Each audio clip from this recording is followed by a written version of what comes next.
এটা হচ্ছে রাশিয়ান বাইকুনো জাতের আঙুর। যশোরের চৌগাছা উপজেলায় আঙ্গুর চাষ করে সাফল্যের দৃষ্টান্ত স্থাপন করেছেন কৃষি উদ্যোক্তা মোহাম্মদ রুহুল আমিন। এটা হচ্ছে রাশিয়ান বাইকুনো জাতের আঙুর। এটা আমি 2 বছর ধরে করছি। এর আগে আমার আঙ্গুর ছিল সবুজ গোল, ওটা আমরা বাজারজাত করতে পারিনি, সেজন্য ওই রাশিয়ান বাইকুনো জাতের আঙুর গত বছর আমি প্রায় 3 লক্ষ টাকার আঙুর এখান থেকে বিক্রি করছিলাম। তারপরে শিলাবৃষ্টির কারণে আর পরেরগুলো বিক্রি করতে পারিনি। ওটা হচ্ছে আপনার সবুজ হয়তো, আর এটা হচ্ছে লাল কালার আসছে। 1 বিঘা জমিতে আঙ্গুর চাষ করে তিনি ইতোমধ্যে এলাকায় আলোচনার কেন্দ্রবিন্দুতে পরিণত হয়েছেন। এটা হচ্ছে আপনার 1 বিঘা ভুঁইতে দেখা যাচ্ছে আপনার 160 থেকে 70 পিস চারা যদি আপনারা লাগান, তাতে করে দেখা যাচ্ছে ওখানে বেশি একটা খরচ হবে না। আর এর হচ্ছে একবারই খরচের ড্রাগনের থেকে আপনার অনেকটা লাভ। ড্রাগনে অনেক লেবার খরচ হয়, এটাতে অত লেবার খরচ হয় না। এটা একবার লাগাইছিলে বছরে একবার গাছ কাটিং দিলেই আপনার ফল চলে আসে। আপনারা এই বাইকুনো জাতের আঙুরটা করতে পারেন। আরও অন্য জাত আছে, এবার নতুন করে নিয়ে আসছি, সেগুলো সামনের বছর আপডেট হবে ইনশাল্লাহ।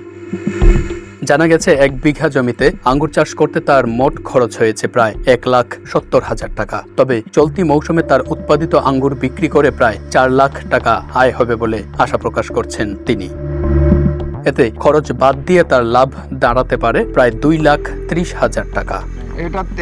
এটা থেকে 3 থেকে 4 লক্ষ টাকার আঙুর বিক্রি হবে 1 বিঘা থেকে। এটা খরচ হয়েছে আমার 1,70,000 টাকা, গতবারে উঠেছে। এবার আশা করছি যা হবে এটা সবই লাভ হবে। লেবার খরচ বাদ দিয়ে যা হবে সবই লাভ ইনশাল্লাহ। স্থানীয়ভাবে ফল চাষে আগ্রহ তৈরি হয়েছে অন্যান্য কৃষকদের মধ্যেও। অনেকেই তার বাগান পরিদর্শনে গিয়ে আঙ্গুর চাষের বিভিন্ন দিক সম্পর্কে জানতে চাইছেন। বাইকুনো জাতের আঙুর, আমি বাগানে কাজ করি, রুহুল আমিন ভাইয়ের আঙুর বাগানে। কম বেশি কেনে সবসময় থাকা পড়ে আমার। ছোট ছোট আঙুর কিছু ছুঁড়ে ফেলানো লাগে, পাতা ছুঁড়ে দেওয়া লাগে, তারপরে হচ্ছে স্প্রে দেওয়া লাগে কম বেশ। এখানে সবসময় কাজ কাম করা হয়, আমরা 4-5টা লোক করি। সম্প্রতি চৌগাছা উপজেলা কৃষি কর্মকর্তা মুসাব্বির হোসাইন আঙ্গুর বাগান পরিদর্শন করেন। এ সময় তিনি বাগানের সার্বিক অবস্থা দেখে সন্তোষ প্রকাশ করেন এবং আধুনিক পদ্ধতিতে আঙ্গুর চাষ আরও সম্প্রসারণের জন্য প্রয়োজনীয় পরামর্শ দেন। আমি এখানে আরো কয়েক বছর আগে এসেছিলাম। সেই সময়ের যে আঙ্গুরগুলো ছিল সেগুলো অতটা ভালো ছিল না, একটু সবুজ বা মোনাক্কা সেটা ছিল। কিন্তু আমি এখন এসে যেটা দেখছি, এটা হচ্ছে বাইকুনোর জাতের আঙ্গুর এবং এটার বেশ সুন্দর কালার এসেছে, লম্বাটে, স্বাদ মোটামুটি ভালো।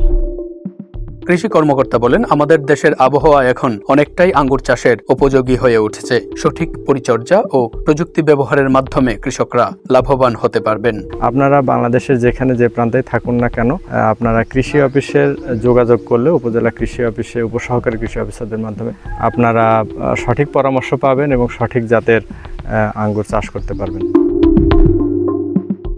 উদ্যোক্তা রুহুল আমিন জানান, শুরুতে কিছুটা ঝুঁকি ছিল, তবে কৃষি অফিসের পরামর্শ নিয়ে কাজ করায় এখন ভালো ফল পাচ্ছি। ভবিষ্যতে আরও বড় পরিসরে আঙ্গুর চাষ করার পরিকল্পনা রয়েছে। স্থানীয় কৃষি বিভাগ বলছে, এ ধরনের উদ্যোগ দেশের ফল উৎপাদনে নতুন সম্ভাবনা তৈরি করছে এবং কৃষকদের জন্য বিকল্প আয়ের পথ খুলে দিচ্ছে।